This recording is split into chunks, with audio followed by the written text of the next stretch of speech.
때문에 경사도 토양 열이 없다는데 비열 기준으로 토양색 15평대 기준의 경사도 비열 맨 밑에 넷째 줄 1g의 온도를 1도씩 올리는데 필요한 열량 순서 수유 무공 물이 제일 커요. 비열 1칼로리 유기물 0.4 무기물 0.2 그냥 공기 뭐 이건데 수유 무공 비열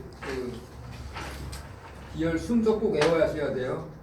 수유 무공 이렇게 써놓으세요. 수유 무공 맨 밑에 줄 99쪽 비열 묻는 문제 있어요. 물이 얼마 비열이 제일 많이 들어가요. 그죠? 수유 무공 꼭 써놓으시고 저기 하셔야 돼요. 찾아서 언제 공부하시려면 힘들어. 그러니까 꼭 써놓으시고요. 거기 100쪽에 보면은 용적 열 용량이라고 써요. 이거는 용적이라는 게 부피에 1도씩 올리는데 필요한 그 용량이에요. 그 중간에 보면은 용적열 용량 곱하기 입자 밀도 이게 용적량 비열 곱하기 입자 밀도가 용적열 용량이에요. 그죠? 비열 곱하기 입자 밀도 공식 밑에 보면 그렇게 써 있어요. 그죠? 용적률 구하면 비열 곱하기 입자 밀도 하면 용적열 용량 된다. 공식 밑에 용적열 비열 곱하기 입자 밀도다. 요점 정리 지금 하고 있는 거예요. 네? 하고 있는데 거기 보면 공식 밑에 있잖아요. 용적열 용량이라는 거는 비열 곱하기 입자 밀도다. 그 다음에 열 전도도 101쪽 이거는 무수구공 이렇게 맨 밑에 써놓으세요. 무수구공 표가 그렇게 된 거예요. 무기물이 절 연도도가 높고 그 다음에 수분 물 그 다음에 부식 공기 무수구공 열 전도도는 어때요? 무기물이 제일 빠르고 수분 그 다음에 부식 공기 무수구공 순서 열 전도도 꼭 아셔야 돼요. 102쪽 토양의 입자가 클수록 높은데 사토, 양토, 식토, 이탄토 순으로 이게 이제 열 전도도가 높겠죠. 모래가 많은 게 열 전도도가 빠르겠죠. 무수고공이라고 그랬잖아요. 무수고공이니까 무기물이 제일 빠르게 한 거예요. 그러니까 사토가 무기물이 제일 많잖아요. 그래서 무수고공 이렇게 외우시면 사토, 양, 식토, 이탄토가 순서가 될 거고요. 넘어가겠습니다. 수분의 108쪽 수분은 수소결합을 하고 있어요. 수소결합이라는 거는 107쪽에 3-2 그림을 보시면 물과 물 사이는 뭐예요? 수소결합으로 연결되어 있죠. 이것 때문에 아까 얘기한 비열도 제일 높고요. 그 비열이라든가 증발유 같은 게 제일 에너지가 많이 필요해요. 수분 같은 경우는 수소결합으로 되어 있다. 하고 맨 밑에 줄 물이 극성을 가지고 그림 옆에 물이 극성을 가지면서 108쪽 그림 옆에 물이 극성을 가지면서 물 분자끼리 서로 다니는 걸 뭉집이라고 그래. 서로 끌어다니는 거. 그다음에 물이 다른 거하고 뭐 표면하고 붙은 걸 부착. 표면 장력이라는 게 뭐예요? 물 분자들 사이하고 끌어당기는 하고 또 액체와 기체 사이 끌어당기는 힘 이런 것 때문에 이제 표면 장력이잖아요. 물을 떨어뜨리면 여기 물방울이 생기잖아요. 물 분자끼리 이제 동그랗게 되는 이유는 서로 끌어당기는 힘하고 또 부착하려고 하는 힘하고 있는데 서로 당기는 끈이 물끼리 끌어다니는 힘이 크기 때문에 표면 장력이 물이 이제 생기는 거죠. 모세관 현상 아까 얘기했는데 뭐야? 그 그림을 보면은 가는 걸수록 물이 더 높이 올라가죠. 그죠? 이게 모세관 현상이에요. 거기 그 공식이 있잖아요. 이거는 뭐야? 모세관을 따라서 물이 상승한 높이는 모세관의 반지름과 액체의 점도에 반비례하고 용액의 표면 장력과 흡착력에 비례한다. H는 RdG분의 ET 코사인 알파다. 그러니까 반지름이 작을수록 높이 올라간다. H는 그 원리로 해서 아까 수분이 소공곡으로 많이 올라간다 이런 거죠. 그게 모세관 형태. 그러니까 응집이라든가 부착이라든가 이런 게 다 관여를 해서 토양에 물이 남아 있는 거죠. 사실 다 빠져나가야 되잖아요, 그죠? 그것 때문에 있는 거다. 아까 중량 수분 함량을 했고 용적 수분 함량도 했어요. 넘어가고 112조 토양 수분 함량 측정하는 거 있어요, 그죠? 전기저항, 중성자, TDR, 텐시오미터, 사이클로미터. 그런데 직접 수분만 측정했어요. 수분 함량만 하는 건 전기, 중성자, TDR법이다. 그 다음에 에너지까지 측정하는 건 텐시오미터하고 사이클로미터다. 112쪽 밑에서부터 이제 수분 함량 측정하는 거 112쪽 하는 거예요. 밑에 부분 수분 측정하는 거. 뭐야? 전기 저항은 뭐야? 그 113쪽 수분 함량이 많으면 전기 저항 값이 작고 수분 함량이 적으면 저항 값이 커지는 거. 그 역할을 해서 이제 전기 저항법을 하는 거고 중성자법은 뭐예요? 그 AM이라는 걸 쌓아야죠. 그 방사선을 쏘면 수소하고 이제 부딪혀갖고 돌아오는 거 그걸 갖고 이제 반사되는 원리로 해서 하는 게 중성자법이다. 그다음에 TDR법을 많이 써요. TDR법 114조. 최근에 수분 함량 측정하는 TDR법이다. 여기는 유전상수가 있어요. 유전상수 하면 TDR법이라고 생각하시면 되는데 이건 뭐 유전상수는 토양의 수분 함량에 비례한다. 이거는 이제 그 그림 보면 알겠지만 그 침에서 전자파를 쏴요. 그게 이제 돌아오는 거, 토양의 수분을 이제 걸쳐서 돌아오는 거, 그 수분에 비례한다고 했잖아요, 유전상수. 그걸 이용해서 하는 거고요. 115쪽 하겠습니다. 수분의 포텐셜을 이게 중요해요. 그거 보시면은 뭐 공식 같은 거 막 써 있죠. 이거 이제 총 수분 포텐셜은 뭐로 돼 있어요? 매트릭 포텐셜하고 압력 포텐셜, 중력 포텐셜, 삼투 포텐셜이 돼 있다.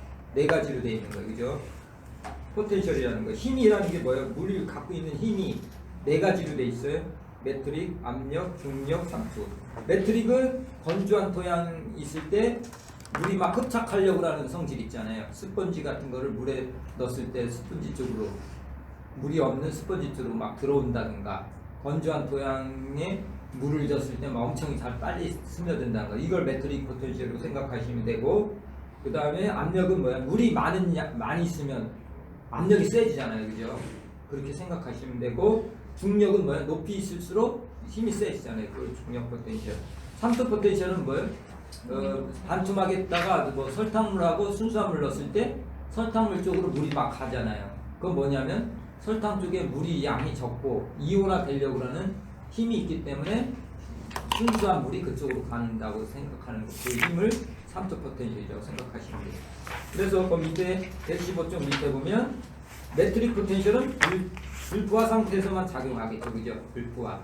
물이 거의 없을 때. 압력은 포화 상태에서만 작용하는 거죠. 그죠? 물이 없을 때는 물이 없기 때문에 압력이 없기 때문에 그런 거고요. 그런 내용이에요. 계속 중력 포텐셜, 뭐 매트릭 포텐셜 117쪽에 보시면 매트릭 포텐셜 꼭 알아두셔야 돼요. 그 의미. 그 중간에 매트릭 포텐셜은 극성을 가진 물 분자가 토양 표면에 흡착되는 부착력과 토양 입자 사이의 모세관에 의해 만들어진 힘 때문에 생성되는 물의 에너지다. 매트릭을 전역받지 않는 걸 자유수라고 그러는 거예요. 그러니까 매트릭 포텐셜 기준은 0이고 이제 건조 토양 이런 게 압력도 마찬가지. 압력 무게에 의해서 생기는 힘. 118쪽 삼투 포텐셜 밑에 부분. 용질이 이렇게 용액 중의 이온이나 분자들은 수화 현상으로 물 분자를 끌어당김으로써 물의 포텐셜 에너지가 낮아진다. 이게 삼투 포텐셜이에요, 그죠? 그래서 3-12번 그림 오른쪽에 있는 거 반투막을 넣고 증류수하고 설탕액 넣었을 때 설탕액 쪽으로 물이 막 올라가요, 그죠? 설탕 용액 쪽에는 뭐야? 물이 없고 용질만 있죠, 그죠? 용질만 있기 때문에 그 물이 그쪽으로 이제 수평을 물 양을 맞추려고 그쪽 빨려 들어가는 거예요. 그래서 이걸 어떻게 했냐? 용액 중에 이온이나 분자들이 수화 현상으로 물 분자를 끌어다니는 거죠. 설탕이 물을 끌어다니는 거예요. 그게 삼투 포텐셜이라고 해요. 그거를. 삼투 포텐셜은 순수한 물은 0이에요. 그리고 설탕 용액 같은 게 들어가면 어떻게 돼요? 마이너스를 줘야 되겠죠. 그래서 항상 마이너스 포텐셜을 가져요. 삼투 포텐셜은. 그죠? 순수한 물은 0이고 나머지 용질이 들어가 있다 그러면 마이너스가 되겠죠. 총 포텐셜은 다 합친 거고 그거 얘기고요. 그 수분 포텐셜을 측정할 때는 매트릭 포텐셜 뭐 그런 게 있어요. 그죠? 불포화 상태에서는 아까 뭐라고 했어요? 매트릭 포텐셜에 의해만 측정된다고 그랬으니까 그런 내용이 122쪽에 밑에서 6째 줄에 그랬어요. 매트릭 포텐셜. 123쪽 매트릭 포텐셜은 뭐 텐시오미터법으로 측정을 해요. 텐시오미터 중간에 보시면 텐시오미터 장력계가 측정하는 것은 토양 수분의 매트릭 포텐셜로서 포장에 많이 쓰이는 방법이다. 매트릭 포텐셜 그림을 이해하셔야 돼요. 이게 이제 세라믹 컵이라고 그래요. 그 오른쪽에 보시면 이게 땅 속에 집어넣었는데 거기 이제 물이 채워져 있어요. 그런데 이제 건조한 토양이다 그러면 그 포텐셜이 물이 많은 데가 높잖아요. 그러니까 건조 토양 쪽으로 포텐셜이 낮은 쪽으로 흘러가겠죠. 그 다음에 수분한 이 세라믹 컵에 있는 것보다 더 물이 많은 수변 토양 같은 경우 어떻게 돼요? 수변 토양에서 안으로 들어오겠죠. 이게 저기 표시가 잘못된 거예요. 이쪽으로 안으로 들어오는 표시예요. 그러면 이걸 갖고 들어오는 거 갖고 이게 측정하는 게 텐시오미터법이에요. 텐시오미터법. 유효 수분을 평가한다. 그림 위에 보면 유효 수분을 평가할 수 있는 이게 텐시오미터 많이 쓰는 거래요. 124쪽 텐시오미터법은 뭐예요? 뭐 마이너스 80kPa까지 뿐이 이제 뭐 측정할 수가 없대요. 그 단점이 가끔가다 나오니까 알아두시면 되고요.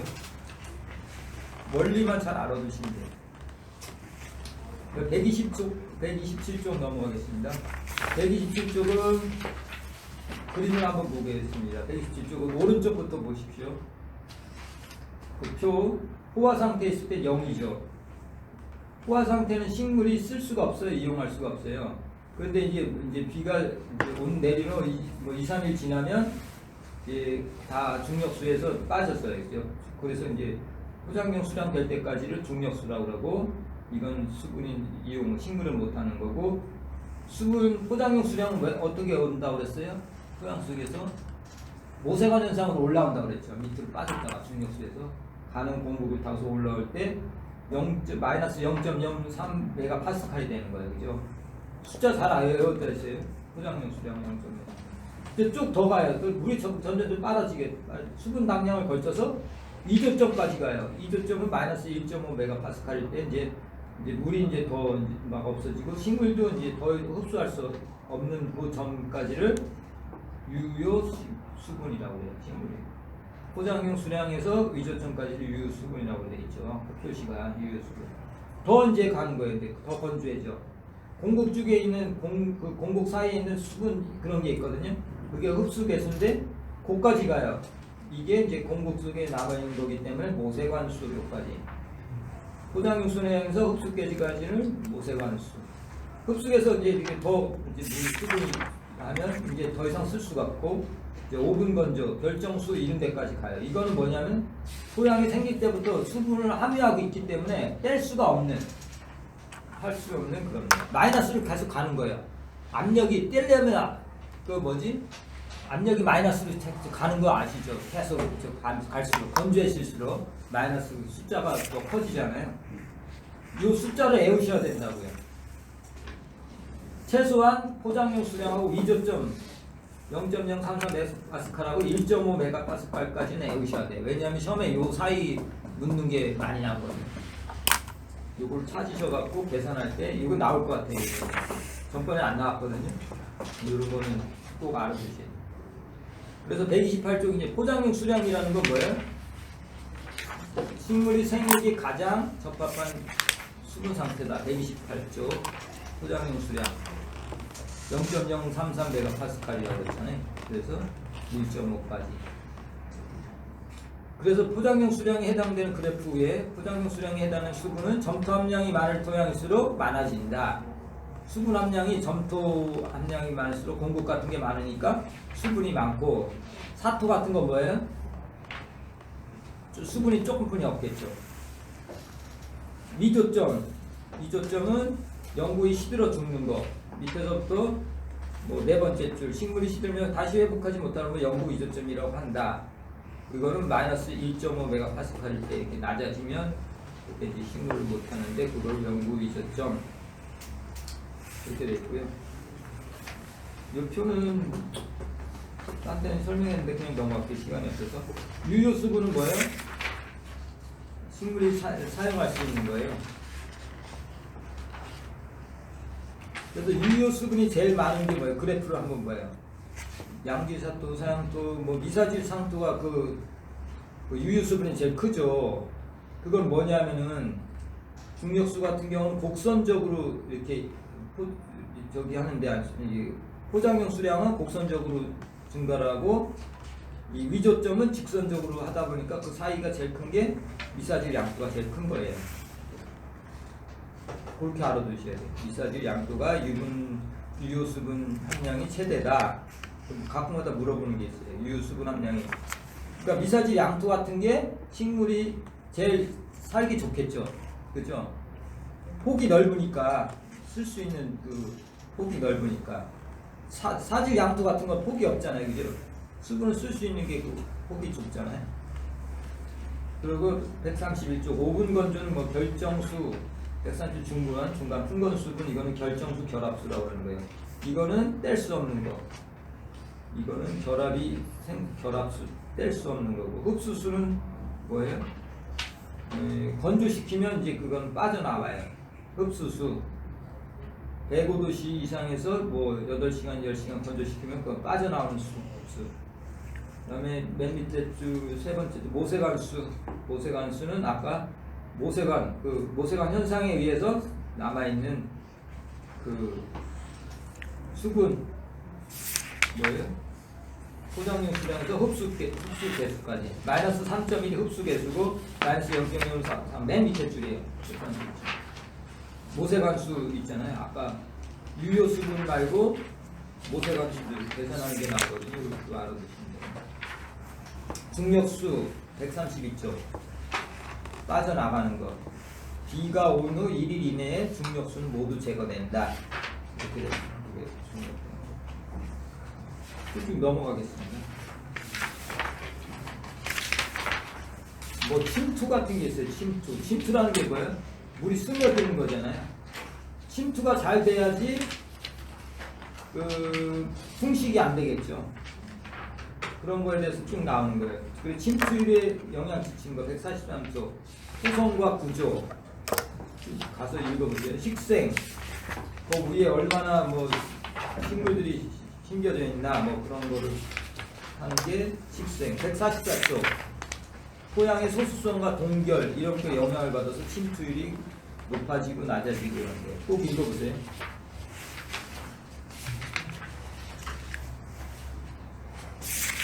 어제 했는데 149쪽 능동적 흡수가 있고 수동적 흡수가 있다고 해서 식물 뿌리가 물을 이제 흡수를 하는데 능동적인 건 뭐예요?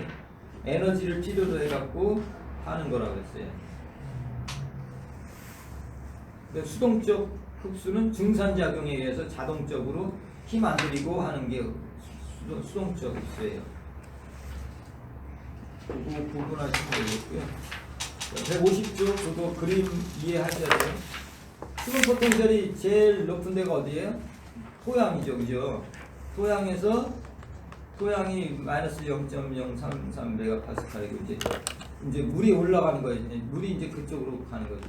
수분 포텐셜이 토양이 제일 높으니까 그 다음으로 이제 높은 뿌리로 가고 또 그 다음에 좀 낮은 이제 줄기로 가고 그 다음에 잎으로 가고 대기 중으로 가서 이렇게 이제 토양에 있는 물이 대기 중에 날아가는 게 이게 이제 수분 포텐셜의 이동에 의해서 이렇게 날아가는 거예요. 그 그림을 나타낸 거고요. 이제 화학으로 넘어갈게요. 화학은 뭐냐면은 이제 그 아까 얘기했어요. 점토는 어떤 화학적인 성질을 띈다고 그랬어요. 왜요? 자기 무게에 의해서 표면들이 크기 때문에 이 극성을 띠게 돼요. 156쪽이에요. 그래서 이거를 점토 강물이라고 그래요. 점토 강물은 뭐예요? 0.002mm, 2 마이크로미터인 거를 점토 강물이라고 그래요. 크기가. 그런데 이거는 뭐예요? 1차 강물이 이제 풍화를 받아서 이제 생성이 되는 거죠. 그래서 이제 그 1차 강물이 이제 풍화가 돼서 2차 강물이 돼요. 157쪽에. 그런 종류가 뭐가 있냐면은 알루미늄하고 규소하고 알루미늄 세 번째 줄. 2차 강물은 규소 알루미늄한 주산염 강물하고 이런 건 이제 주산염 강물은 이제 그 2차 강물 그 카올리나이트, 몽몰리나이트, 버뮤큐라이트, 일라이트, 크롤라이트 이게 속하고 2차 강물 중에서 아까 깁사이트는 뭐야? 알루미늄이 2차 강물 된 게 깁사이트, 수산화물이라고 그러고 철이 된 게 게타이트라고 그러는 거예요. 그런데 알루미늄하고 철, 그 다음에 이모골라이트, 알루판 같은 거는 비경질. 아까 규산형 광물은 규칙적으로 돼 있어 결정형 광물이라고 그러고 이게 집사이트, 게타이트 이런 거는 알루판 같은 건 비결정형이라고 그래요. 157쪽 맨 밑에 줄. 점토 광물은 기본이 두 가지로 돼 있다고 아까 말씀드렸어요. 뭐요? 맨 밑에 줄 보면 규소 삼연체, 그 다음에 알루미늄 8면체 159쪽에 이렇게 돼 있어요. 그래서 규소 3면체부터 158쪽 볼까요? 규소 3면체는 어떻게 구성이 되어 있냐면 이제 점토 광물의 구조가 어떻게 되어 있는지 알아보는 거예요. 지금부터는 잘 중요합니다. 규소 3면체는 뭐예요? 가운데 그 158쪽 그림에 보면 동그란 공이 있죠. 산소가 4개가 둘러싸여 있고요. 가운데는 규소가 있는 거예요. 그죠? 근데 규소는 몇 가예요? 4가예요. 4가. 규소는 4가. 그 다음 바깥에 있는 산소들은 마이너스 2가씩 돼요. 이 갖고 있는 저기 전하는 얼마가 되겠어요?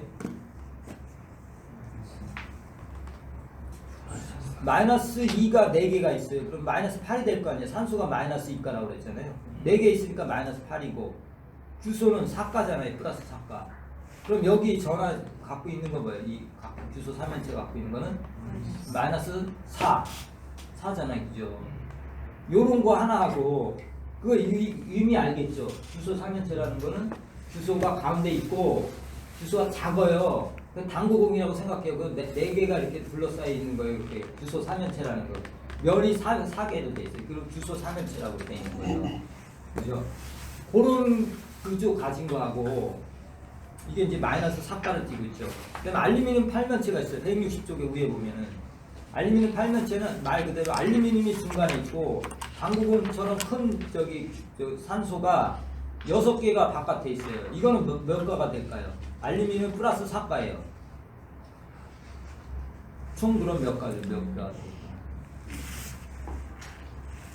산소는 마이너스 2가예요. 근데 6개잖아요. 그럼 이 마이너스 10이죠. 알루미늄 플러스 가운데 있는 건 3가예요. 마이너스 9가 되죠. 마이너스 9 되죠. 그죠? 예, 예.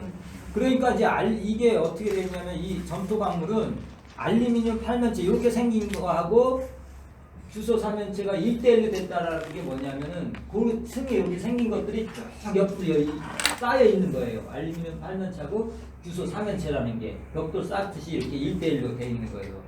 그거 이제 카올리나이트라고 하는 거고 2차 강물 지금 얘기하는 거예요.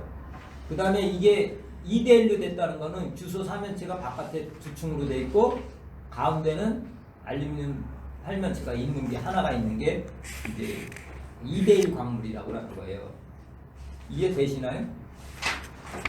그걸 이해하셔야 되는데 이해돼요? 그러면은 지금 가운데 알루미늄 하나 있고 옆에 지금 6개가 붙어 있는데 실제로는 옆에 알루미늄 하나 더 있다는 얘기예요. 그게 지금 눈에 안 보일 뿐이지 서로 이렇게 쭉 계속 연결돼 있다는. 계속 연결되어 있는 그렇죠. 거예요. 똑같은 것. 그러니까 하나만 띄워보니까 6개로 보이지만 실제로는 각각은 이렇게 몇 개씩 있을 거 아니에요. 아니죠. 그 결정이 생긴 게 그렇게 생겼다니까요. 규소 3면체는 그렇게 생긴 거예요. 규소 하나가 가운데 있고 산소가 4개 붙어 있고 거기에 하나가 있고 그렇게 하나가 있고 알루미늄 8면체가 또 하나가 있어요. 그죠? 네. 그게 이렇게 다 옆으로 붙어 있는 거예요. 알루미늄 8면체가 쫙 있고 규소 3면체가 쫙 있는 거지. 1대1로 붙어 있는 거지. 그 그림이 166쪽이 166쪽이 카울링 게이트. 카울링은 1대1 방울이에요. 그죠? 앞에 있는 게 주소 3면체고 뒤에 있는 게 알루미늄 8면체예요. 그런데 이게 이제 카울린이라고 정되어 있는데 맨 위에 거는 보지 마시고 밑에 거를 봐세요. 그러면 옆에 알루미늄이라고 써 있고 규수가 돼 있어요. 그죠? 그렇게 구조 생긴 게 옆으로 쭉 있는 거예요. 1대1로다 그렇게 옆으로. 그 다음에 또 위에 또 이렇게 차곡차곡 또 계속 쌓여 있는 거지. 의미 아세요? 요거는 보지 마시고 요거 알루미늄 8면체가 쫙 있잖아요. 그 다음에 주소 3면체가 쫙 있잖아요. 1대1로 돼 있잖아.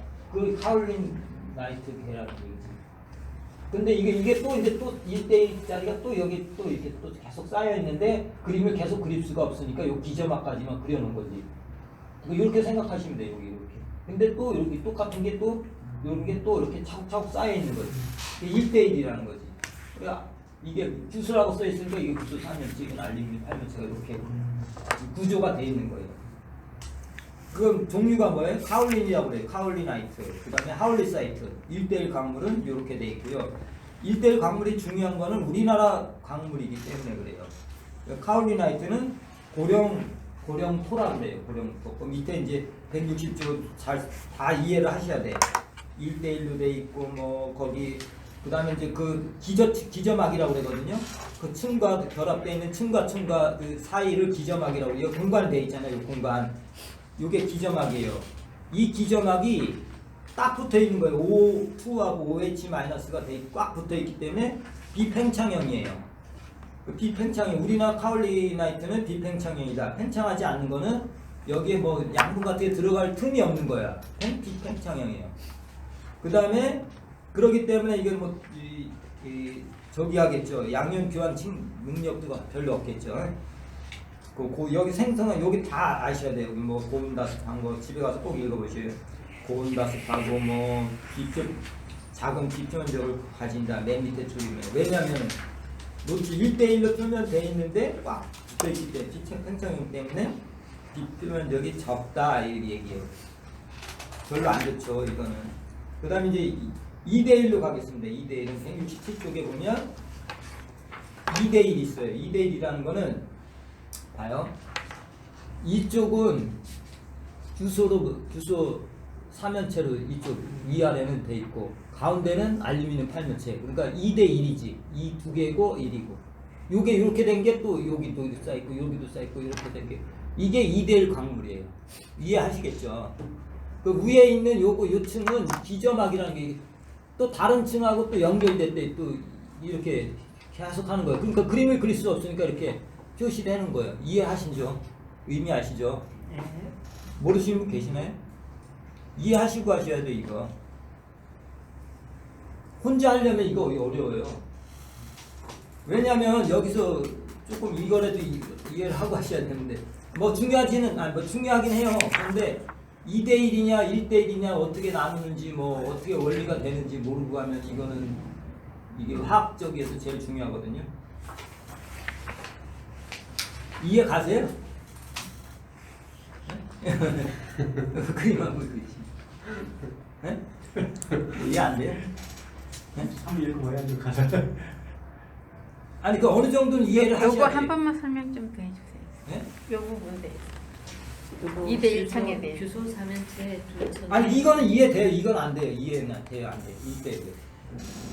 이거가 얘하고 얘가 규소 3면체잖아요. 얘는 알루미늄 두 줄인데 얘는 알루미늄 한 줄이에요. 예. 규소 대 알루미늄이 2대1. 이러한 예. 형태가 이러한 예. 단형태가 계속 이렇게 연결돼갖고. 그러니까 위에 거는 무시해도 되는 거고. 그렇죠. 아, 무시하는 게 아니고 아니, 그게 일단은 그림을 요거 다 못 그리잖아. 예예. 그러니까 요거에 알겠습니다. 이게 그냥 요런 하나씩 예, 형태. 예, 알았습니다. 알았습니다. 예, 알았어요. 하나씩 있어서 알았어요. 조심하시고 그게 아니고 이건 뭐예요? 여기 위에 있는 게 무슨 거예요? 알루미늄 8면체 여기 하나가 있고 이 밑에 건 뭐예요? 이것도 알루미늄. 이 규소라고 써 있잖아요. 그러네. 아까 이거를 이해하셔야 돼요. 그죠? 이 층이 1대1로 쭉 돼서 네, 연결이 네, 돼 있다는 게 네, 쌓여 네. 있는 거고 이거는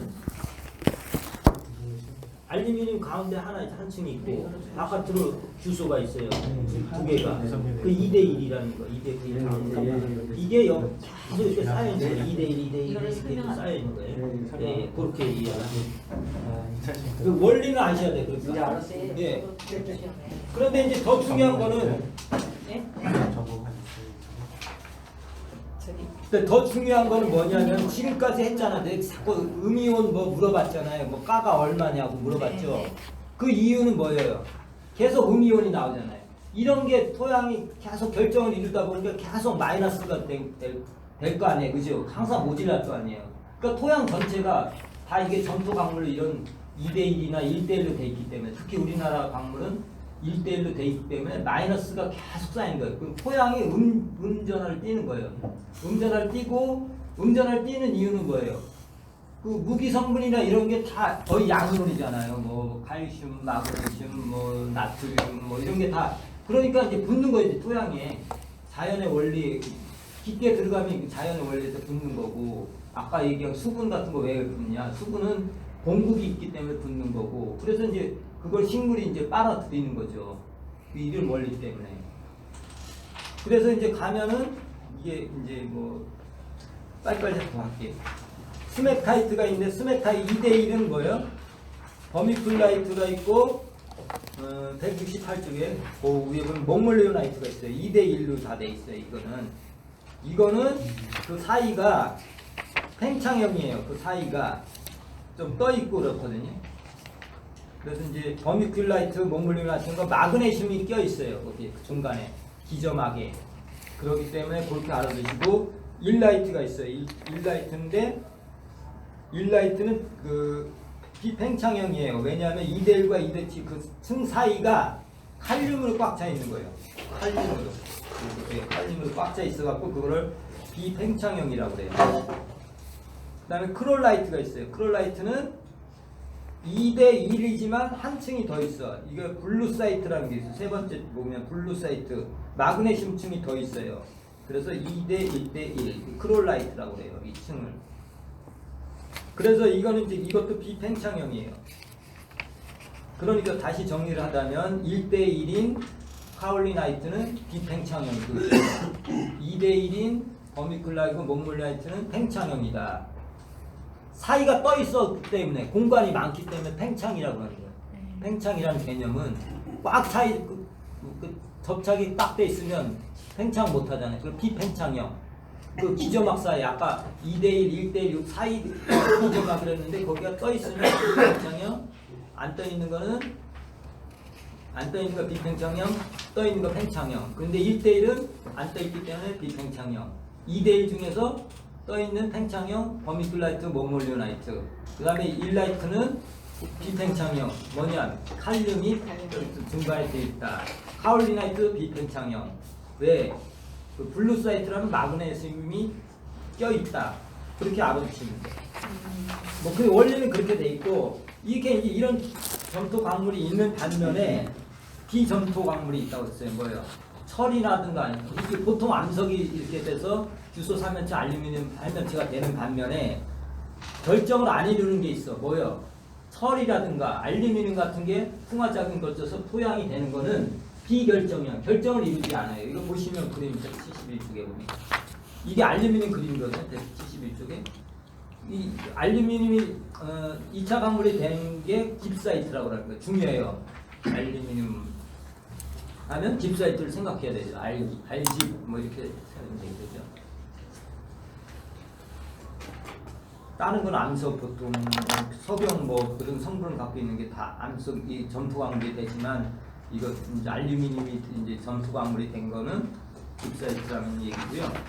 그다음에 172쪽에 보면 베타이트하고 헤마타이트가 있어요. 이거는 철이 이제 철이 산화돼 갖고 달게 부셔져서 점토 광물이 될 거 아니에요. 이거를 맨 왼쪽에 172쪽 게타이트, 헤마타이트라고 이렇게 되는 거예요. 이거는 비정질로 돼서 모양이. 그 밑에도 이제 여러 가지가 있거든요. 모양이 이제 이상하죠. 이거 뭐 X선 회절법으로 해서 이제 그 구조를 보면 뭐 이모골라이트가 있고 알로판이 있어. 173쪽 맨 위에 쪽. 화산에서도 비정 그 결정 그 화산에서 이제 생성된 거 있죠. 이것도 비결정형인데 알로판은 특히 그 중간에 보면 알로판의 원인은 알려져 있지 않대요. 이게 그런데 pH 의존적인 음전하를 갖고 있어갖고 이 양이온 교환 능력이 커. 이게 뭐 양이온을 흡수할 수 있는 게 크고 비면적도 커요. 우리나라 제주 토양이 좋은 이유는 알로판이기 때문이다. 따라서 양이온 교환력이 크다. 이 정도는 알아두시고요. 그러면 이제 점토 광물 174쪽 가겠습니다. 점토 광물 비표면적 아까 얘기했어요. 비표면적이 뭐가 제일 커요? 2대1 광물이 비교적 크다고 그랬어요. 그 정도 알아두시면 돼요. 자기 무게에 대해서 비표면적이 크기 때문에 교질도 나타나고 여러 현상을 띌 수 있다 그런 게 이제 비표면적 때문이다. 그 다음에 175조 영구전화. 영구전화라는 거 뭐예요? 아까 생성될 때 얘기했죠. 규소 4면체, 알루미늄 8면체는 결정이 생기면서 음전화를 띠게 돼 있어. 그 구조 안에 그 규조 알루미늄 8면체가 들어있고 규소 4면체가 있다 보니까 그 변하지 않고 생성될 때부터 그 띈 성질을 영구전화라고 하는 거야. 변하지 않는 거. 동형치환에 의해서 그런 거야. 그 가운데 알루미늄이 들어가거나 규소 4면 아니 뭐지 알루미늄이 들어가거나 규소가 들어가거나 이럴 때 그거 들어갈 때 생성될 때 원래 생성된 거를 동형지환 영구전화라고 생각하시면 돼요. 그것 때문에 전화가 아까 우리 음전화가 생성되기 때문에 영구전화, 동형지환은 이거 이제 그 결정을 이룰 때 이제 생성되는 거고. 그다음에 177쪽은 이제 pH 의존적인 게 있어. 그러면 결정은 이제 영구전화, 음전화 하지만은 177쪽에 보면 그래프를 보면 영구전화도 있고 pH 의존적인 게 있죠. 그죠? 이런 거는 뭐예요? 결정을 이루지 않는 거는 pH 의존적이야. 특히 부식 같은 경우는 이런 그래프에 의해서 형성이 돼. pH 의존적인 거 있죠. 그래서 이 밑에부터 보면 pH가 3일 때는 양전화가 많죠. 0에서 50 사이죠. 그죠? 밑에 부분 3 보이시죠? pH가 낮을 때는 양전화가 많고 쭉 올라가다 보면 음전화가 생성되죠. 한 지금 뭐 5에서 6 가면 이제 점점 올라가죠. pH 의존 전화가. 이런 거를 pH 의존 전화라고 그래요. pH 의존. 그러니까 pH가 바뀜으로 해서 토양이 음전화를 뺐다, 양전화를 뺐다 이런 거를 pH 의존 전화, 가변 전화라고 그래요. 가변 전화 똑같은 얘기예요. 170쪽 위에서부터 네 번째 줄까지 일시적 전화, 가변 전화 이런 식으로 의미 알아두시면 되고요. 시간 남으면 이따가 얘기할 거고요. 184쪽 그래프는 이따가 얘기할 거고 184쪽 부식이 있어요. 부식은 어때요? 비정지제예요. 그죠? 유기물이 썩어서 되기 때문에 결정을 이루지 않아요. 그런데 184쪽 부식의 교질 특성 한번 보세요. 중요합니다. 이거는 부식이 양이온 그 치환 용량이 제일 커요. 문제가 많이 나와요. 양이온 치환 용량. 이거는 뭐예요? 교질의 특성을 갖고 있어요. 뭐냐면 비표면적도 엄청나고 양이온 교환력도 제일 커요.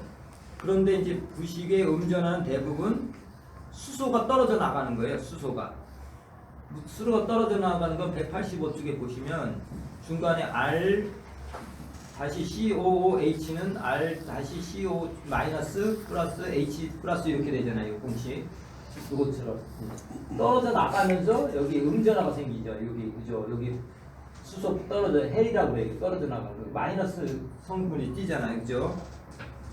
이런 것 때문에 이제 pH 의존 전화가 전화가 제일 크다고 그랬잖아요. 양전화 이게 부식이 pH 의존적인 건데 수소가 떨어져 나가면서 생기는 거예요.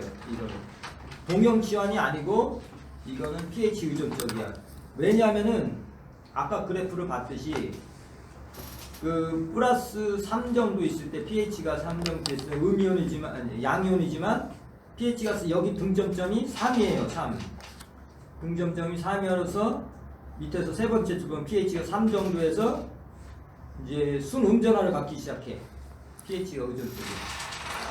그러니까 뭐 물 같은 건 7에서 그 중성을 이루는데 이거 부식 같은 경우 3에서 저기 하다 보니까 음전화를 많이 띄겠죠. 아까 그림에서 보듯이. 그죠?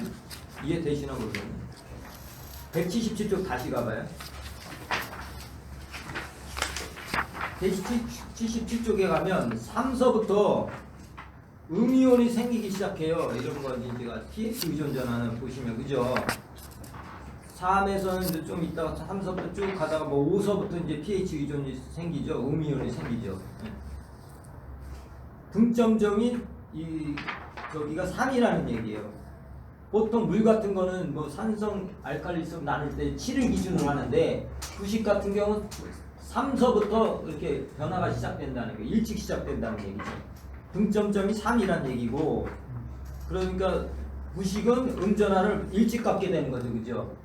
다른 거에 비해서 pH 의존적이지만 등점점 3부터 시작하기 때문에 음이온이 많이 생성된다. 그거는 왜 생성이 되냐? 수소가 떨어져 나간다. 그다고 뭐 나가는데 185쪽에 보면 뭐 카르복실비가 이제 떨어져 이제 형성되는 게 두 가지가 있어요. 카르복실비, 퀴논기 이쪽에서 이제 많이 쉽게 해리된다. 그래서 이런 작용기도 알아두시면 되겠어요. 그다음에 나머지는 시간이 지금 별로 없어갖고 중요한 것만 진짜 할게요.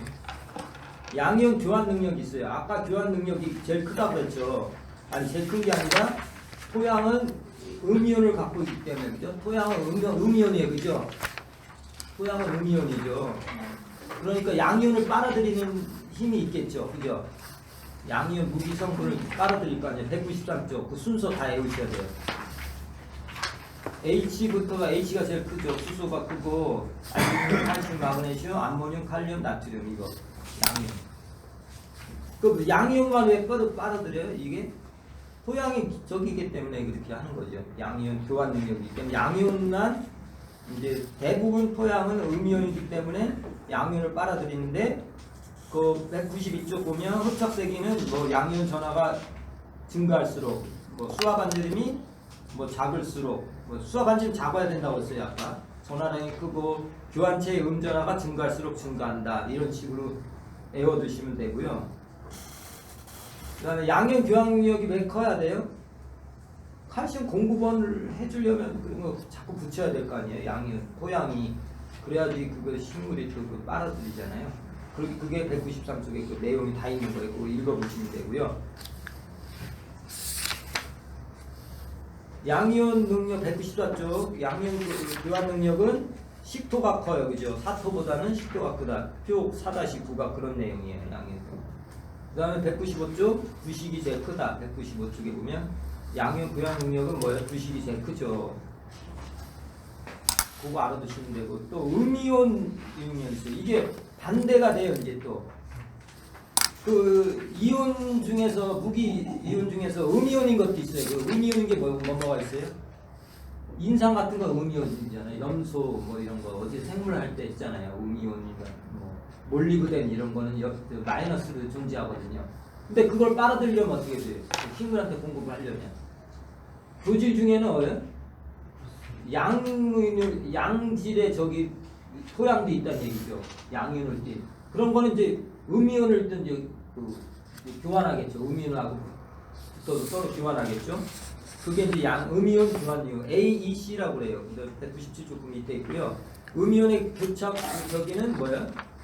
특이흡착과 비특이흡착이 있어요. 198쪽의 그림을 보면은 베이자 결합에 의해서 이제 그 결합을 하게 돼요. 음이온은 인산이 중요하다고 그랬어요. 인산이 이런 식으로 이제 결합을 해요. 그리고 이 표처럼 인산. P가 가운데 있고 P가 가운데 있고 P가 인산이잖아요. 그 다음에 이제 뭐 OH 이런 게 이게 보통 옆으로 결합이 되는데 이거는 이렇게 개발처럼 이렇게 크로스처럼 이렇게 결합이 단단하게 돼요. 인산 같은 게 그래요. 인산 같은 게 음이온이 이렇게 결합이 돼요. 그 중간에 읽어보면 음이온 특이흡착이라고 그래요. 거기 보면 불수하고 인산 요 세 가지는 특이흡착이에요. 되고 일반 음이온들 있잖아요. 일반 음이온 그런 거는 그냥 그 Cl 뭐 NO3 일반적인은 그냥 평이하게 비특이흡착으로 결합을 한다. 이렇게 알아두시면 돼요. 지금 음이온에 대해서 얘기하는 거예요. 음이온이 어떻게 결합이 되냐? 인산 같은 게 그렇게 비특이흡착으로 결합이 된다. 그 다음에 토양 반응이 있습니다. 토양 반응이 203쪽에 있는데 중요해요. 이거 다 읽어보셔야 돼요. 뭐냐면 토양 반응이라는 건 뭐냐면 어떤 때는 pH가 낮을 때 많이 흡수하는 게 있고 또 pH가 높을 때 흡수하는 게 있어요. 그래서 거기 보시면 처음에 놔둔 건데 중간에 보면 무기질 토양 같은 데는 pH가 6점 정도에서 작물이 잘 산대. 6.5. 유기질이 있을 때는 5.5 정도에서 잘 산다. 이렇게 알아두시면 돼요. 이게 나왔던 거고요. 그 다음에 그 중간에 보면 pH가 6 이하가 되면 대부분 영성도는 유효도가 낮아진다. 미리암원소는 pH가 높아지면 따라 유효도가 낮아지는 게 뭐예요? 철과 아연, 금속, 구리 같은 거 전번에 계속 반복했어요. 그런데 몰리브덴만 특이하게 pH가 낮으면 유효도가 증가하는 게 그 몰리브덴이고요. 그런 거 쭉 다 읽어보셔야 돼요. 그 다음에 산성화, 이제 토양이 산성화되는 거 있어요. 산성화. 산성화되는 건 뭐예요? 206쪽에 보시면 토양 교질이 그 그림 있죠. 토양 교질은 마이너스를 대부분 띈다고 그랬어요. 이렇게 마이너스로. 토양 교질이. 거기에 산수가, 아니, 수소가 붙어 있는 구조예요. 그런데 이렇게 붙어 있는 거를 잠산도라고 해요. 붙어 있는 걸 잠산도. 그림만 보고 이제 잠산도라고 생각하죠. 떨어져 있는 거를 활산도라고 해요. 이렇게.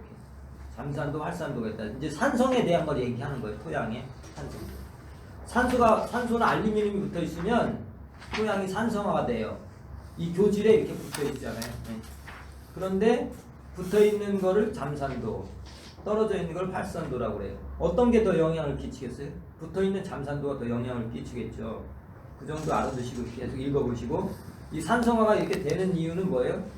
이 그림처럼 210쪽 거는 비가 오니까 여기 붙어 있던 칼슘, 알루미늄, 아니 칼슘, 칼륨, 나트륨 이런 게 다 떨어져 나가는 거죠. 이게 용탈이 되는 거예요, 그죠? 우리나라 같은 경우는 또 모재가 원래 산성암이에요, 그죠?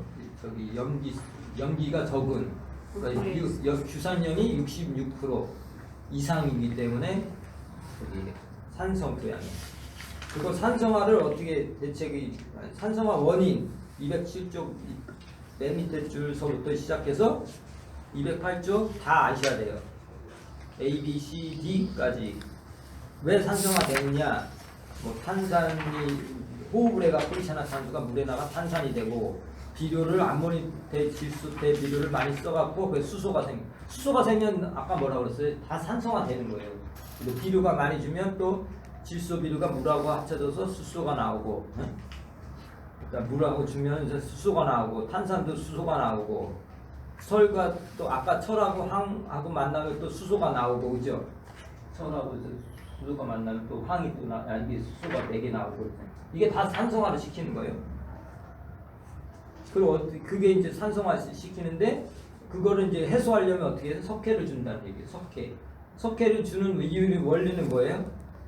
칼슘 같은 게 많이 들어있기 때문에 수소하고 이제 교환을 하는 거예요. 이게 석회를 주면은 그 수소가 빠져나가고,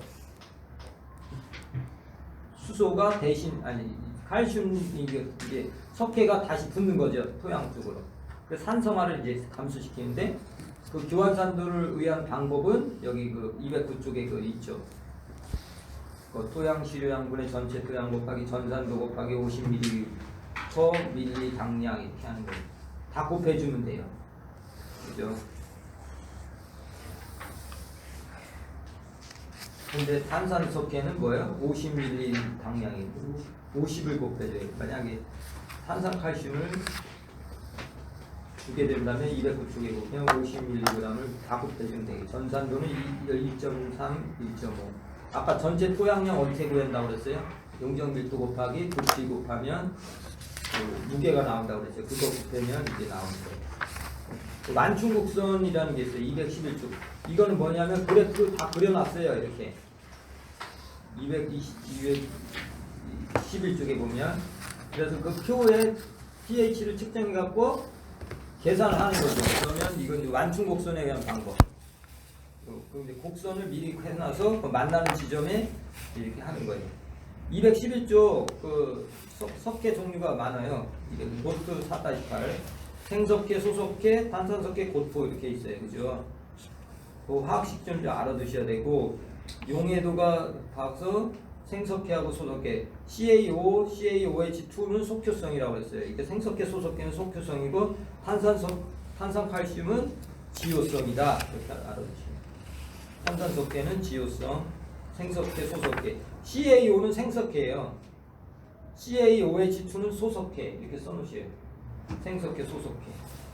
생석회는 불로 태워갖고 만든 거고 소석회는 물로 해서 만든 거고 탄산석회는 지효성이다. 이렇게 알아두시면. 특이산성은 아까 황했어요. 황이 212쪽인데 그 황하고 이제 다른 거하고 결합해갖고 강하게 이제 그 나타내는 거 산성을 나타내는 게 4.0 이하가 특이산성이거든요. 이게 강가 같은데 이제 배수가 잘 안 되는데 이거 환원 상태에서는 이렇게 이제 특이산성이 나타나요. 특이산성은 뭐 때문에요? 황 때문에 그렇다고 했어요. 그죠?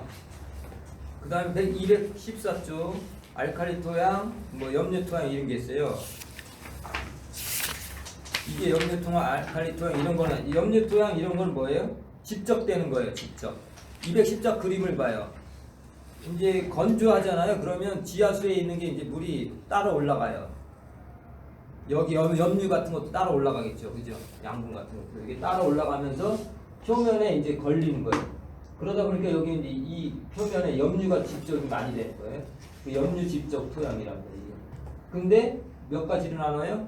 나트륨성 토양, 그 다음에 염류 토양, 그 다음에 염류 나트륨 토양. 그런데 중요한 건 혐에 나는 건 뭐냐면 이거를 네 가지로 이제 특정을 하는 거예요. 네 가지 특정하는 게 뭐냐면 여기 보시면 전기 전도도 EC가 있어요. EC. 전기 전도도라는 건 뭐예요? 전기가 잘 통하게 하는 거죠. EC. 그런데 나트륨 토양은 나트륨이 많기 때문에 어떻게 전기 잘 안 통하겠죠. 그러니까 4dcgms 이하. 나트륨 퍼센트는 나트륨이기 때문에 많겠죠. 15% 이상. 그 다음 나트륨 흡착비도 나트륨이 많기 때문에 13% 이상. pH도 8.5 이상. 이런 식으로 수치를 주어지고 판단하는 거예요. 214쪽 밑에 하는 거예요. 지금 나트륨 토양. 나트륨 토양에 대한 걸 얘기하는 거예요. 그죠? 어떻게 측정을 하느냐 이거지. 나트륨 한정을 해야 되는데 4개가 있잖아요. 이걸 어떻게 측정을 하느냐. 4가지로 측정을 한다. 그럼 어느 거 한 가지를 외우셔야 돼. 이거를. 안 외우면 못 알아요. 이거 지문을 주고 pH 얼마, 뭐 EC 얼마, ESP 얼마, SR 얼마 주고 다음 중 이게 무슨 토양이냐 이렇게 나왔으면 어떻게 해야 돼요? 하나라도 외워 갖고 와야 되잖아요. 근데 나트륨 토양하고 하나 외우면 염류 토양은 다 반대가 돼요. 집에 가서 한번 해보시면 되는데 요 4가지를 외우셔갖고 염류 토양하고 염류 나트륨성 토양은 또 뭐 뒤에 있으니까 딱 하시면 되고 215쪽에 나트륨성 토양 215쪽 흑색 알칼리 토양이라고 해요. 색깔이 나트륨성 토양 같은 경우 흑색 나트륨 어두운 색깔을 띠고요. 염류 토양은 백색 토양이라고 해요. 백색 토양. 색깔도 물어보고 거기 보면 뭐 215쪽 탄산 나트륨은 두 번째 줄 이런 거는 나트륨성 토양 215쪽. 이런 거 갖고 판단하는 거예요. 이런 거는 집적됐기 때문에 안 좋죠. 이런 토양은. 어떻게 개선을 해요? 216쪽. 물을 배수를 많이 넣겠죠. 그죠? 물을 많이 넣어서 빼내는 거죠. 그 다음에 217쪽 석회석이나 이런 거를 첨가해서 그거 이제 계량을 하는 거죠. 이런 알칼리 토양을 물로 하거나 뭐 이렇게 하는 거예요. 그렇게 하는 거고.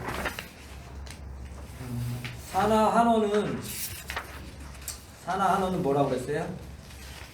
공기 중에 있을 때 일반 산소가 많을 때는 산소하고 결합하는 게 산화 활동이고 물속에 들어가면 수소하고 결합해서 되는 게 환원 장치라고 했어요. 그런데 222쪽에 한번 보셔요. 222쪽은 뭐예요? 이제 탈지 같은 작용도 얘기가 나오고요. 그 물속에도 미생물이 살고 있어요. 아까 땅 속에도 미생물이 살지만, 예? 땅 속에도 미생물이 살지만 물 속에도 미생물이 살아요. 그런데 산소가 부족하니까, 예? 그 미생물들은 어떻게 해요? 다른 전자 수용체를 사용을 한다는 얘기예요. 이게 계속 그런 얘기예요. 그래서 223쪽에 가면은 처음에 산수가 없어. 한원 상태에서는 산수가 없으니까 뭐부터 보면은 질소를 먼저 사용해요. 전자 수용체로 사용하는 거예요.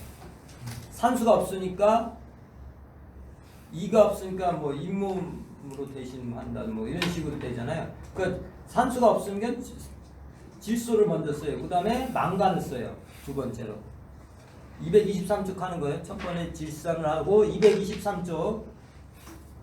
왜 물속에서 왜 그 질소를 쓰느냐? 산수가 없기 때문에 지금 얘기하는 거예요. 223쪽에 두 번째는 이제 망간을 써요. 그 다음에 세 번째는 철을 써요. 그 다음에 네 번째는 황을 써요. 그래서 질망철황 이렇게 써요. 질망철황.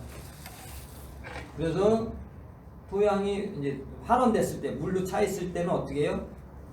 미생물들이 이렇게 반응하는 거 뭐예요? 질소, 망간, 철, 황 이런 식으로 쓴다는 얘기죠. 요 화학식이 그거예요. 질소, 망간, 철, 황 이게 철이 이제 나중에 쓰는 거예요. 산소가 없다 보니까 그 나오는 그 전자가 있을 거 아니에요. 각각 원소에서 그거를 쓴다는 얘기예요. 질망철황. 그 다음에 이제 그 5장으로 넘어갈게요. 여기서부터는 이제 그 뭐 읽어보시면 좀 쉬울 것 같아요. 이거는 뭐 이거 다 했던 건데 뭐 240조 사상균 있잖아요. 곰팡이 균균균 241조 균균균 중요하죠. 241조 뿌리 위에 보면 균균균은 사상균 뿌리다. 뿌리 근처에서 242조 균균의 역할 뭐예요? 양분을 흡수하고 과도한 염류, 독성 같은 거를 억제해주고 균균이 뿌리에 뿌리털 대신 해주는 거죠. 그 다음에 한발 아까 건조할 때 저항성을 높여주는 것도 균균이고 항생물질 생성하고 병원균하고 선충 같은데 그런 데서 보호해주고 입단화도 시켜주고 이렇게 하고 그 다음에 241쪽 외균균은 어디에 있어요? 소나무, 자작나무, 너도박나무, 삼나무 뭐 이런 데 딱 있고 내생균군은 피층에 존재한다고 그랬어요. 그때 다 한 거예요. 그 다음에 244쪽 균군을 생성하지 않는 거 배추, 겨자, 카놀라, 브로콜리, 사탕 뭐 이런 게 있다.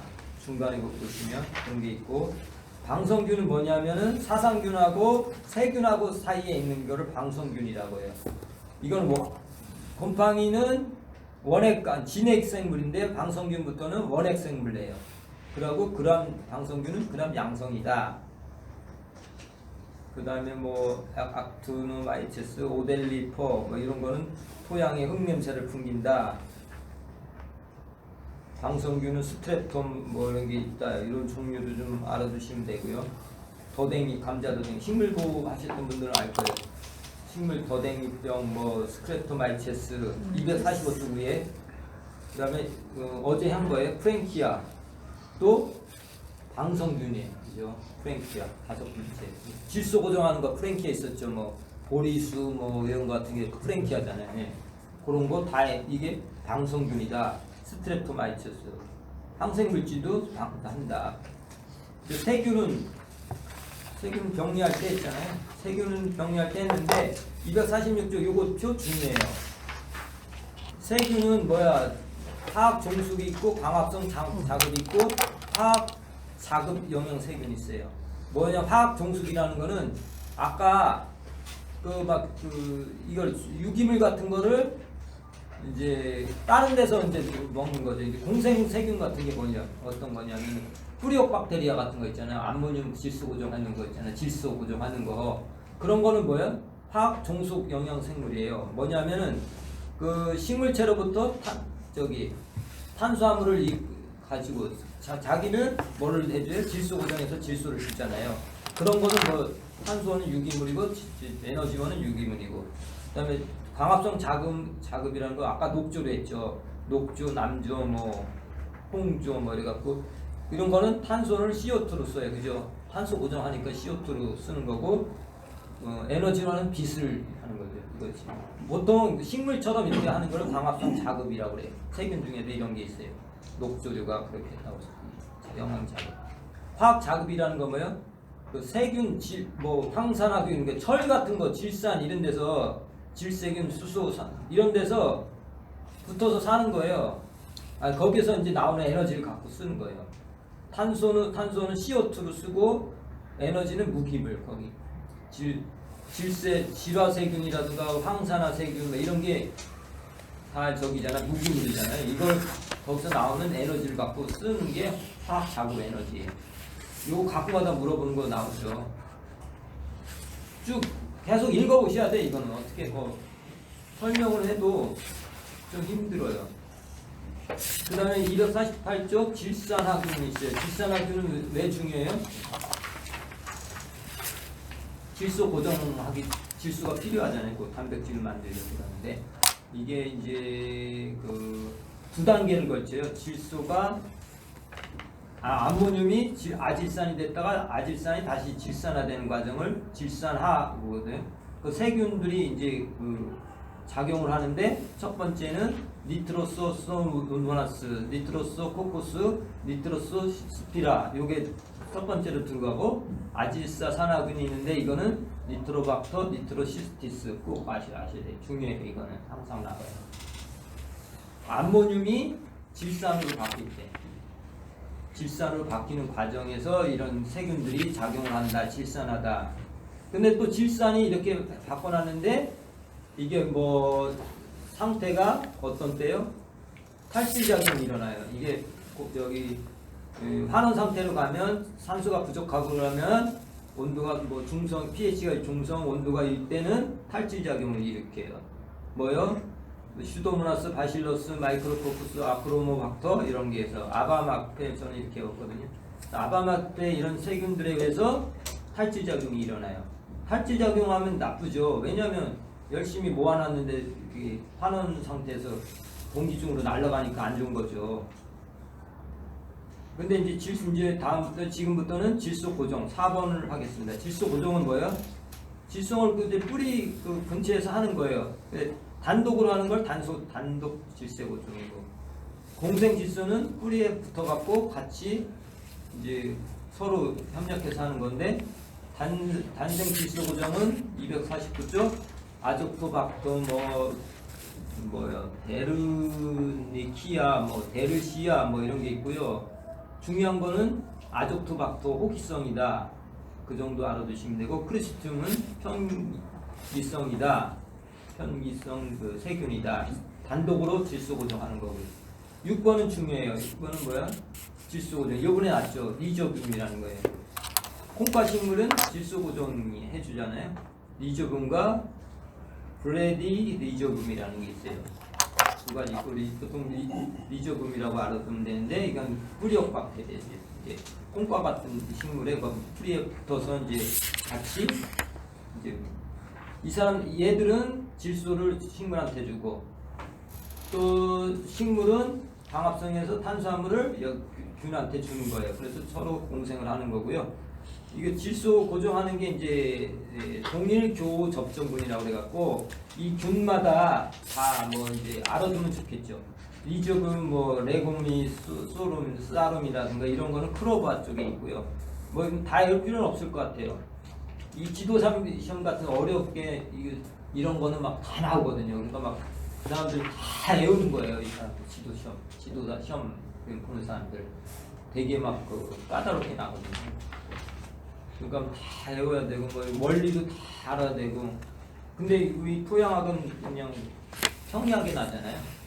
그 원리만 알으면 돼요. 이게 아까 어제 했죠. 250쪽에 보면 이제 피층에서 이게 피층을 이제 감염시키잖아요.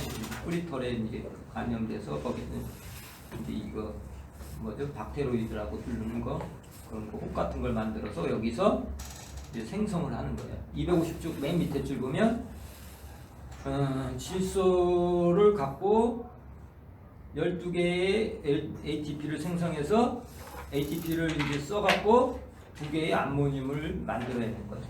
저기가 맨 밑에 쪽 공식이 그거예요.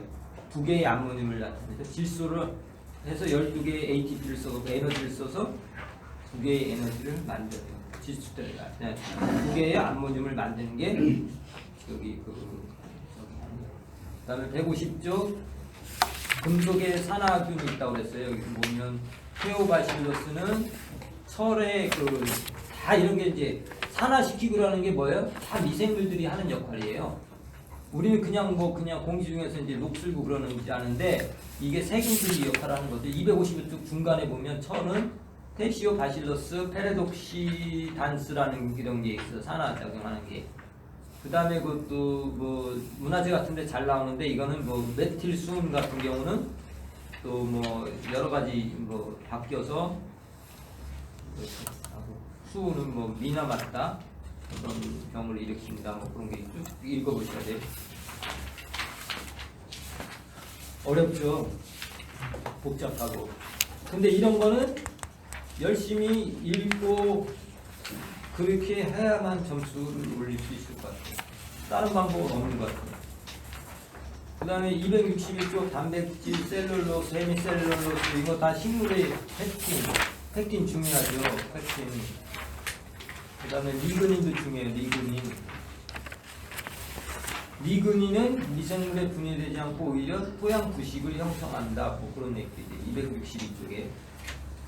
전분은 뭐에? 포도당이 모여갖고 된 전분이다. 뭐 이런 정도는 알아두시면 되고. CN율 중요해요. 265쪽 CN율. 어제 잠깐 얘기하다 말았는데 CN율 265쪽 표 보시면 맨 밑에 보셔요. CN율이 20에서 30이어야지 아무런 작용을 안 해요. 그런데 CN율이 낮아져. 그러면 질수가 많아지는 거죠. 밑에서 네 번째 줄. 그러면 20% 이하면은 뭐야? 어떻게 돼? 무기화 작용이. 질소는 이제 분해되는 거 됐죠. 265쪽 밑에 줄. 분해 작용을 하고 CN율이 높으면 뭐예요? 고정화 작용. 유기물로 생성되는 과정을 해요. 그래서 어제 저기 했는데 266쪽 처음에 놨던 거예요. CN율이 높은 게 뭐야? 침엽수의 톡밥이 가장 높아요. 600. 화렵수는 한 400 정도 되고요. CN율이 다 있어요. 어떤 거나. 그렇죠. 뭐 썩은 음식 뭐 이런 것도 다 뭐 있고 뭐 박테리아, 사상균, 곰팡이 이런 것도 10 정도 되고 그러잖아요. 그래서 아까 얘기했다시피 20 평균 한 20 정도 돼야지 반응을 안 일으키고 20에서 30 정도 돼야지 반응을 안 일으키고 그 이하 되는 건 뭐예요?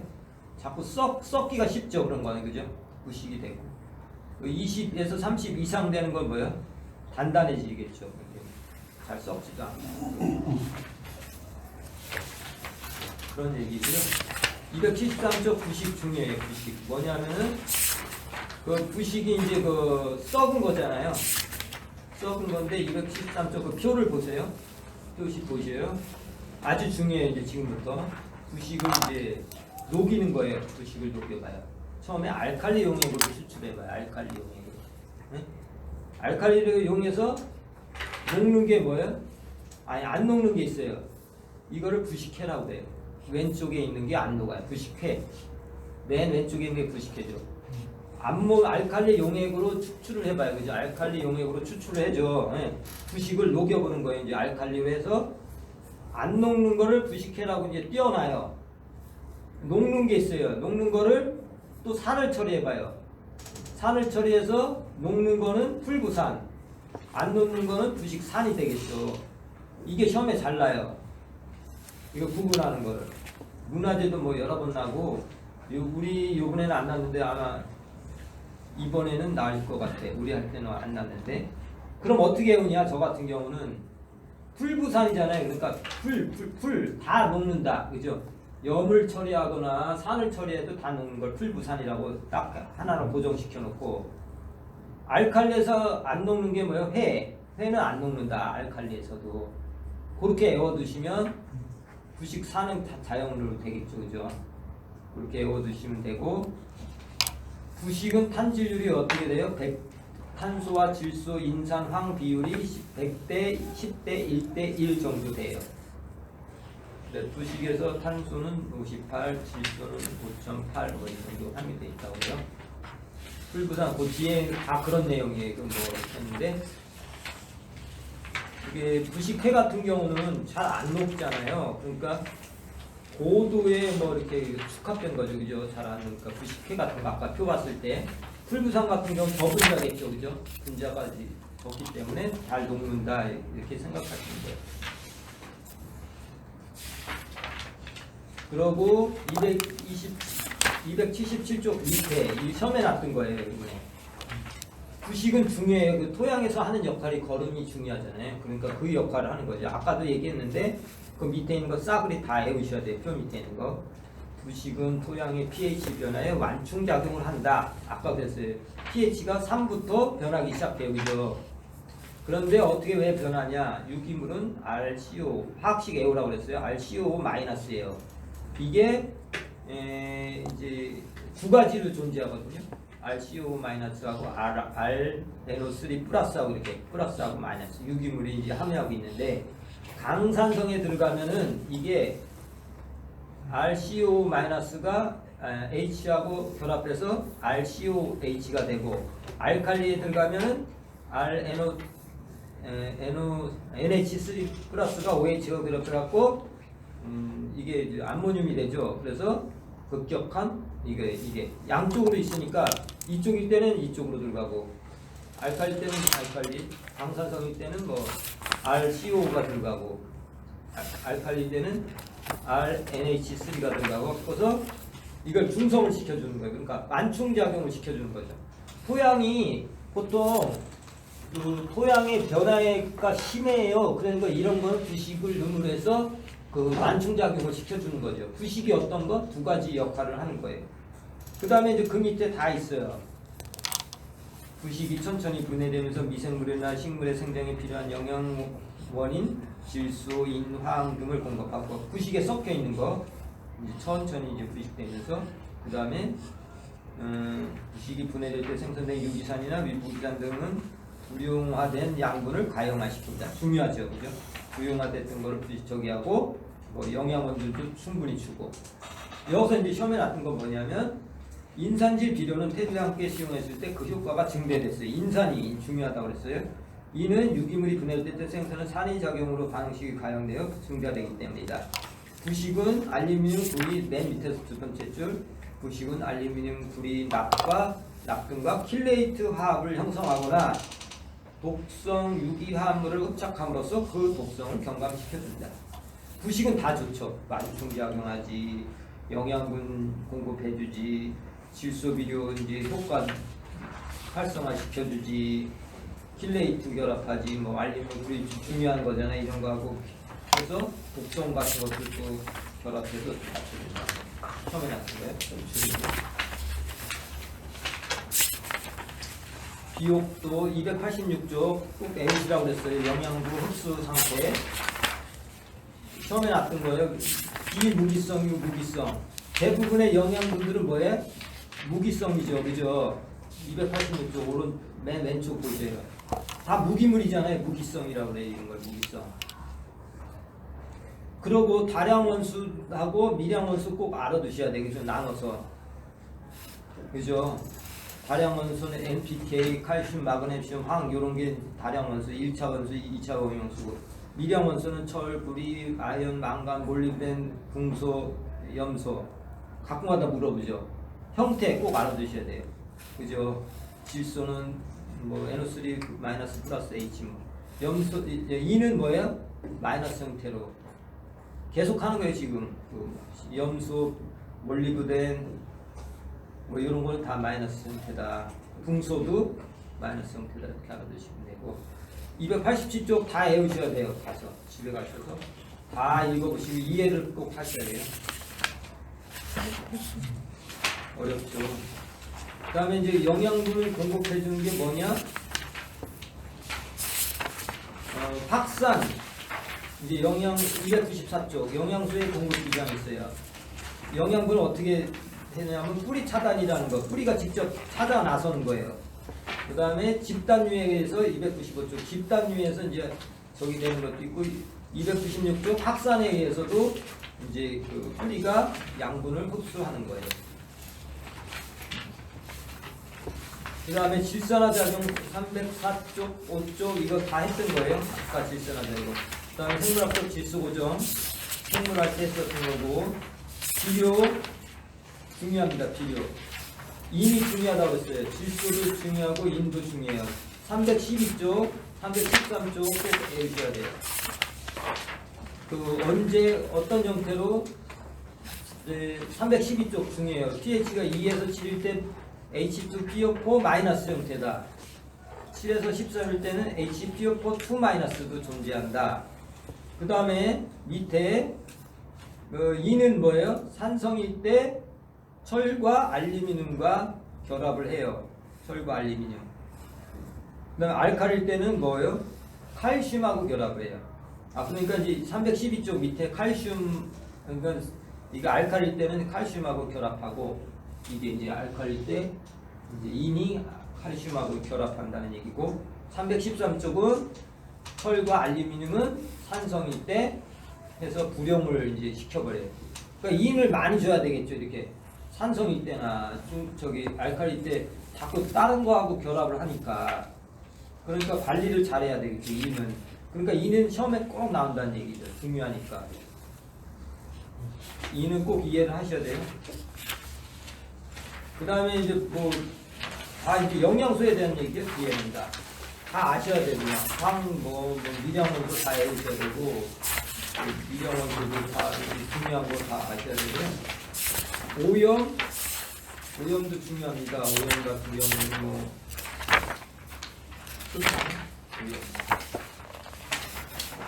내일 조금 더 하자고요. 오염부터. 오염하고 몇 장 안 남았으니까 8, 7, 8, 3장 남았으니까 토양 한번 갖고 있고요. 오늘 그 복사했던 거, 주셨던 거 꼭 갖고 있고요. 내일은 조금 더 일찍 오실 수 있는